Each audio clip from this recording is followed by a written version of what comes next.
Hello my dear friends, welcome back to my YouTube channel A for achievement stay with Preeti. और आज हम करने वाले हैं क्लास 12 पोल साइंस का चैप्टर जिसका नाम है लोकतांत्रिक व्यवस्था का संकट। जी हाँ, आज हम ये वाला चैप्टर करने वाले हैं। तो चलिए इससे पहले थोड़ा सा आपका जीके टेस्ट कर लेते हैं। क्या आपको पता है कि संविधान हत्या दिवस कब मनाया जाता है?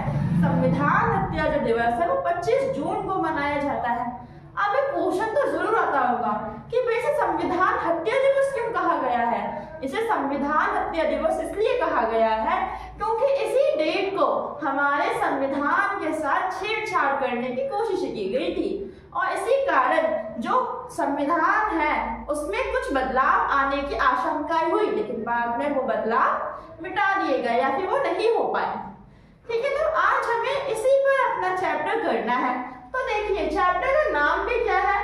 लोकतांत्रिक व्यवस्था का संकट। लोकतांत्रिक व्यवस्था का संकट। अच्छा, अब यहाँ पे बताएंगे कि लोकतांत्रिक व्यवस्था का संकट मतलब ये है कि हमारे भारत देश में जो लोकतंत्र हुआ है ना, अब कुछ ऐसे रीजंस आए या कुछ ऐसे इफेक्ट्स आए जिस कारण ये लोकतंत्र हट सकता है और इसकी जगह दूसरी गवर्नमेंट आ सकती है, जैसे तानाशाह की गवर्नमेंट या फिर बहुचुनाव या फिर बहुदलीय को छोड़कर एक दलीय चुनाव की प्रक्रिया आ सकती है। तो चलिए इसको शुरू करते हैं। तो यहाँ पे ना लोकतांत्रिक व्यवस्था का जो संकट है वो क्या है? वो है आपातकाल। जी हाँ, वही आपातकाल जिसको 25 जून 1975 को लगाया गया था हमारे प्रधानमंत्री इंदिरा गांधी और प्रेसिडेंट फखरुद्दीन ऐबक द्वारा। इतना क्लियर हुआ? इसका मतलब क्या होता है? खतरे की आशंका। अच्छा, खतरे की आशंका, इमरजेंसी सुना होगा ना कि जब कोविड-19 आया था तब इमरजेंसियां लगी थी। तो जी हाँ, वैसी इमरजेंसी है ये, लेकिन इसके रीजन इससे बहुत ज्यादा डिफरेंट है। तो चलिए इसके रीजन पे नजर दौड़ाएं। इंदिरा गांधी जी ने बोला कि हमने जो आपातकाल लगाया है ना, वो हमने इसलिए लगाया है क्योंकि हमारे देश में कुछ आंतरिक अशांति फैली हुई है। क्या फैली हुई है? आंतरिक अशांति। मतलब कि हमारे देश में कुछ खलबली मची हुई है। अब वो खलबलियों को उन्होंने क्या रीजंस बताया, चलिए वो देखते हैं। सबसे पहले तो इन्होंने बोला कि देश की जो अर्थव्यवस्था है वो बिगड़ी हुई है। उस टाइम में क्या हुआ था, जो हमारा देश है इसकी अर्थव्यवस्था बिगड़ी हुई थी। क्यों?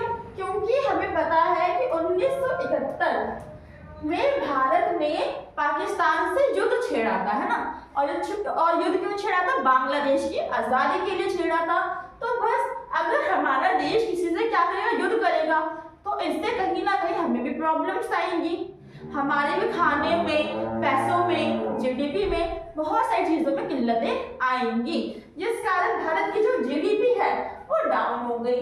अब नेक्स्ट क्या हुआ? जब भारत ने पाकिस्तान से युद्ध करने का सोचा तो उस टाइम पे जो यूएसए है उसने क्या किया? उसने भारत को हेल्प देना बंद कर दी। अब जिस कारण का भारत की जो अर्थव्यवस्था वो और ज्यादा डाउन हो गई, महंगाई बढ़ती गई। महंगाई बढ़ेगी तब क्या करेंगे? लोग आंदोलन करेंगे, सीधी सी बात है। तो इतना क्लियर हो गया कि देश की जो अर्थव्यवस्था है वो बिगड़ी हुई थी। अब आता है खाद्यान्न संकट। उस टाइम पे भारत को खाद्यान्न संकट का भी सामना करना पड़ा था क्योंकि मॉनसून बदल रहे थे, बाढ़ें आ रही थी, तो कोई सूखा पड़ रहा था तो कोई अकाल आ रहा था, जिस कारण भारत में खाने की जो अनाज है उसकी कमी हो रही थी। और जो किसानों ने आंदोलन छेड़ दिए, लोगों ने आंदोलन छेड़ दिए, जिस कारण क्या हुआ? भारत की आंतरिक जो अर्थव्यवस्था है वो तहस नहस हो गई। अब छात्र आंदोलन। अब क्या हुआ कि भारत में दो स्टेट्स है जिनका नाम है गुजरात और बिहार। इन दोनों ने मिलकर, मतलब कि इन्होंने अपनी अपनी जगह पर आंदोलन करा था। तो गुजरात में छात्र आंदोलन हुआ, मतलब जो स्टूडेंट्स हैं उन्होंने मिलकर क्या करें? मूवमेंट कर दिया, है ना, एक आंदोलन कर दिया। क्यों करा? क्योंकि बेरोजगारी थी, महंगाई बहुत ज्यादा थी, भ्रष्टाचार था। और इस आंदोलन का जो लीडरशिप है वो किसने की? वो की थी मोरारजी देसाई ने। नाम याद रखना, एमसीक्यू आता है। कब हुआ? अब ये हुआ था आपका जैन 1974। ठीक है, 1974 में गुजरात का छात्र आंदोलन हुआ था। अब इसी तरीके से बिहार में भी आंदोलन हुआ, छात्र आंदोलन हुआ। इसके भी यही रीजंस थे कि भाई बेरोजगारी हो रही है, काम नहीं अच्छे से हो रहा, भ्रष्टाचार संकट है, महंगाई बढ़ती जा रही है। तो यहाँ पे भी अब कौन आ गए, जेपी आ गए, जेपी जयप्रकाश नारायण। जयप्रकाश नारायण आए, उन्होंने इसका नेतृत्व करा, उन्होंने इसको देश में फैलाया, लेकिन उन्होंने यहाँ पे अहिंसा का रास्ता चुना। किसका रास्ता चुना, अहिंसा का, ठीक है। और ये हुआ था हमारा मार्च 1974 में। तो डेट्स का उनको याद रखना। अब जो नेक्स्ट रीजन है वो क्या बताया, हमारी इंदिरा गांधी ने जेल हड़ताल हो रही थी। अब उसी टाइम पे क्या हुआ, भारत में ऐसे बहुत सारे इलाके थे जहाँ पे जो रेल की जो कर्मचारी उन्हें वेतन नहीं मिल रहा था, उनको बोनस नहीं मिल रहा था, उनकी पगार में वृद्धि नहीं हो रही थी। अब अगर ऐसा हुआ, क्या हुआ, रेल के जो कर्मचारी वो आंदोलन कर देंगे। और ये जो हड़ताल है इसका जो भी नेतृत्व है, जो लीडरशिप है, वो किसने की थी, वो की थी जॉर्ज फर्नांडिस ने। नाम याद रखते रहना क्योंकि यहाँ से एमसीक्यू क्वेश्चन उठकर आते हैं। तो इतना क्लियर हो गया आप लोगों को कि कैसे कैसे हुआ। अब ये जो रीजंस है ना, ये हमें इंदिरा गांधी ने दिए, ठीक है, श्रीमती इंदिरा गांधी जी ने दिए थे हमें ये वाले रीजंस कि भाई कैसे क्या क्या हुआ। लेकिन असल में रीजन कुछ और ही था, वो मैं आपको आगे बताऊंगी, लेकिन उससे पहले चलिए इसको कर लेते हैं, ठीक है। अब क्या हुआ, यहाँ पे आपके एनसीईआरटी में अगर खोल के देखोगे तो आपको टॉपिक जरूर देखिएगा, इसका नाम है न्यायपालिका से संघर्ष।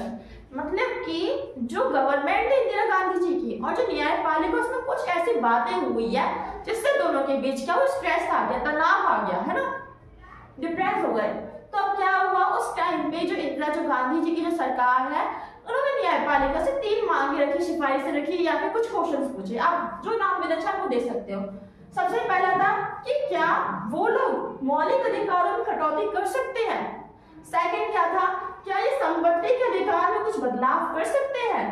थर्ड क्या था, क्या वो नीति निर्देशांक सिद्धांत को ज्यादा बढ़ाकर, इनको ज्यादा शक्तिशाली बनाकर और मौलिक अधिकार को कम शक्तिशाली बनाकर कुछ ऐसा कर सकते हैं। अब यहाँ पे क्या हुआ, जो न्यायपालिका है उसमें न्यायाधीश उन्होंने बोला कि भाई हम इन तीनों में से कुछ भी नहीं कर सकते। सो इतना क्लियर हुआ। ये हमारा पहला पॉइंट है कि भाई इस कारण तनाव उत्पन्न हुआ। सेकंड, अब तनाव कैसे हुआ कि उसी टाइम पर जो हमारा न्यायाधीश है, ठीक है, तो यहाँ पे मैं 3 वरिष्ठ न्यायाधीश थे, उच्चतम न्यायाधीश थे, जिनको हक था कि हाँ वो आगे पोस्ट पे जा सकते हैं। लेकिन अब ऐसा ना करके जो इंदिरा जो गांधी जी है उन्होंने अपना ही एक बंदा बिठाया जिसका नाम था A.N. रे, यार नाम याद रखना, ठीक है। तो इन्होंने इन तीनों को छोड़कर इसको बिठाया। अब इसका भी एक बहुत बड़ा रीजन था। तो चलिए आगे चलते हैं और इस रीजन को जानते हैं।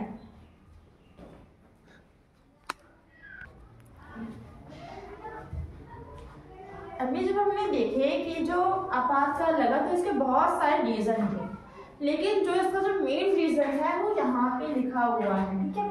तो सबसे पहले हम बात करेंगे कि जो आपातकाल है इसकी घोषणा कैसे हुई। अब कहानी स्टार्ट होती है आपातकाल की 1971 से। हम पीछे जाते हैं, है ना, पीछे जाएंगे तो हम क्या पाएंगे कि भाई 1971 में वोट हुए थे जिसमें इंदिरा गांधी जी की जो सरकार है वो जीत गई थी। अब इंदिरा गांधी जी की सरकार जीती, अब चलो वो जीती है, लेकिन हुआ क्या, हुआ ये कि आगे चलकर एक नेता ने याचिका डाली कि भाई ये जो 1971 जो चुनाव हुए हैं ना, इसमें कुछ घोटाला किया गया है, मतलब कि ये कैसे अवैधानिक चुनाव है, इसमें घोटाला किया गया है। अब ये जो याचिका है वो डाली गई। 12 जून 1975 की बात है। इलाहाबाद का उच्च न्यायालय था, उन्होंने घोषित कर दिया कि भाई 1971 का जो चुनाव है वो असंवैधानिक है। लेकिन उस टाइम पे जो न्यायाधीश थे वो कौन थे, वो थे जगमोहन सिंह। तो इतना क्लियर। अब क्या हुआ, इंदिरा गांधी को से संतुष्टि नहीं हुई, अब वो गई आगे गई तो हम ना वो कहाँ पे पहुंचे, सर्वोच्च उच्च न्यायालय में पहुंच गए।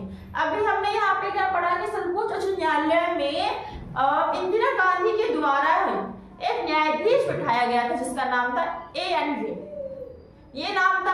अब वो वहां पे था। अब क्या हुआ, यहाँ पे 12 जून 1975 को सर्वोच्च न्यायालय ने क्या बोला कि आप अपने पद में बनी रहोगी जब तक अगला फैसला नहीं आता, लेकिन आप किसी भी जो कार्य है या फिर जो भी प्रक्रिया उसमें आप भाग नहीं ले सकते हो। तो ये सर्वोच्च उच्च न्यायालय द्वारा फैसला सुनाया गया इंदिरा गांधी के लिए। अब इसके बाद जो जनता है वो भड़क गई और यहाँ पे जेपी जयप्रकाश नारायण द्वारा बहुत ही बड़ा एक सत्याग्रह आंदोलन किया गया। और जो सत्याग्रह आंदोलन है ये किया गया दिल्ली के रामलीला मैदान में, जिसमें इन्होंने क्या मांग करी कि जो इंदिरा गांधी है उन्हें अपने पद से इस्तीफा देना चाहिए। और ये जो बात थी ये हमारी 25 जून 1975 की। अब जब ये सब कुछ हो गया तो 25 जून 1975 की मध्य रात्रि मिडनाइट में इंदिरा गांधी और फखरुद्दीन द्वारा क्या लगा दिया गया, आपातकाल लगा दिया गया। अब आपातकाल जो है वो लगा दिया गया, आपातकाल लगाया गया, लेकिन इसी के साथ उस टाइम जितने भी डाक विभाग है या फिर जो भी है उन सबकी इलेक्ट्रिसिटी काटी गई, बिजली काटी गई, जिससे किसी को भी आपातकाल का पता ना चल पाए, जनता ना भड़के, विपक्षी दल के जो लोग हैं वो ना भड़के। और उसके बाद ये जो न्यूज है वो लोगों को 26 जून को पता चली, वो भी 6 बजे सुबह। सो इतना क्लियर हो गया कि इंदिरा गांधी ने जो आपातकाल है देश की आंतरिक शांति के लिए नहीं लगाया, ये इन्होंने अपने पद को बचाने के लिए लगाया था।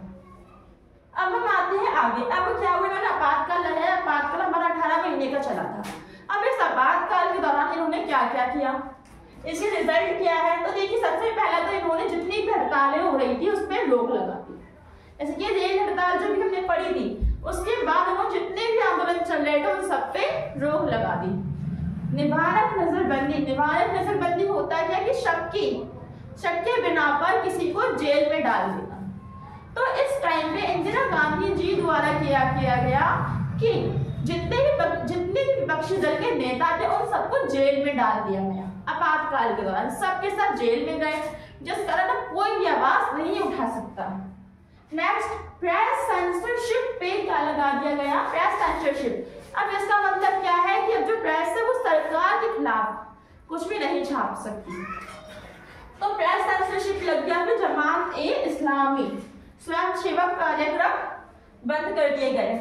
उसी टाइम पे जो नसबंदी है वो भी की गई, बहुत ज्यादा बड़े इलाके पर। तो ये हमारे परिणाम थे, लेकिन अभी असली रिजल्ट तो भी आगे आएगा। इसी के साथ शिवराम कांत जो कि कन्नड़ के लेखक थे, और परमेश्वर नाथ रेणु जिनको आपने कई बार पढ़ा होगा अपने चैप्टर्स में, ठीक है, तो इन्होंने अपनी जो पदवी है उसको छोड़ दिया। इनको जो भी पुरस्कार मिले थे या फिर जो भी इनको नाम मिला था पदवी, वो इन्होंने क्या कर दी, छोड़ दी। अब हम आते हैं इन्होंने आगे चल के और क्या क्या किया जब इन्होंने आपातकाल लगाया।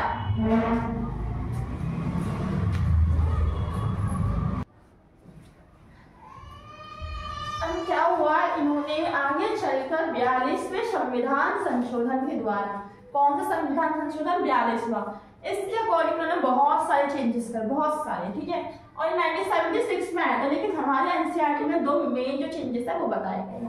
पहला इन्होंने क्या करा, इन्होंने बोला कि भाई जो हमारा प्रधानमंत्री है, जो राष्ट्रपति और जो उपराष्ट्रपति है, इसके पद को चुनौती नहीं दे सकती अदालत। इसका मतलब कि जो अदालत है वो इन तीनों को उसके पद से नहीं उठा सकती, अब भले से कि जो भी कार्य करते। तो ये क्लियर हो गया। अब इसी के साथ क्या हुआ, विधायिका का जो कार्यकाल है वो इन्होंने 5 वर्ष का पहले, और इन्होंने अब क्या कर दिया, 6 वर्ष कर दिया, ठीक है। तो इन्होंने 2 चेंजेस करे। अब इस समय क्या पता चल रहा है कि इन्होंने लोकतंत्र को उठाने का जो काम है वो शुरू कर दिया, और अपनी जो तानाशाही है उसे लाने का कार्य चालू कर दिया। मिलते हैं अगली वीडियो में। अगर वीडियो पसंद आई हो तो लाइक और सब्सक्राइब जरूर करना।